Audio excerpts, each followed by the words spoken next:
Sunod-sunod nagdating ang aking mga order ngayong araw na to. Hello mga kasari, masayang araw. Suki ko sa mga paminta, bawang, ayan, oksalik, tina, ang tagal nang di dumating. Naubusan ako ng pamintang durog at powder. Tapos, 284 to lahat. Kaya naman may palibre si kuya. Ayan, dami na rin to oh. Lampas 20. 'Di ba? 'Yun ang kagandahan pag may mga suki tayo.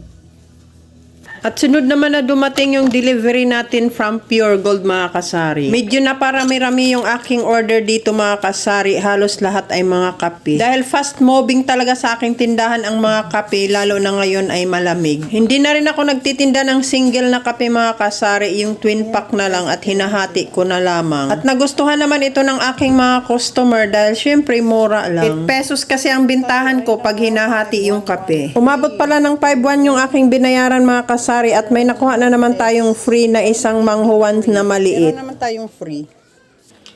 At nung kinahaponan mga kasari ay dumating naman yung order ko ng mga Selecta ice cream. Umabot pala sa 3,600 yung binayaran ko dito. Sa mga nagtatanong pala sa akin kung malakas sa kuryente ang Selecta ice cream, abay hindi naman, tama lang. Pa 3 months pa lang sa akin ito mga kasari, pero 1,000 lang naman ang tinaas sa aking bill ng kuryente. Unlike sa mga naunang freezer, sobra talagang malaki ang bill ng kuryente ko noon. Kaya pina-pull out ko. Ito namang Selecta ngayon ay inverter na. Okay lang naman sa akin ang taas na 1,000, diniskartehan ko na lang ng ibang mga paninda. At dito na rin ako naglalagay ng mga yellow. Pwede naman yung yellow, wag lang yung mga frozen meat. 7 boxes pala yan mga kasari, hindi pa kasama dyan yung mga nasa tab. Chinek ko lang yan mga kasari at ako lang ang maglalagay doon sa freezer. Para mabilang ko siya isa-isa at walang dayaan. Noon kasi sa mga nauuna kong ice cream ay kulang-kulang talaga ang laman sa mga box. Kaya ngayon ako na talaga ang naglalagay. O siya mga kasari, may part 2 tayo. Thank you for watching. Bye!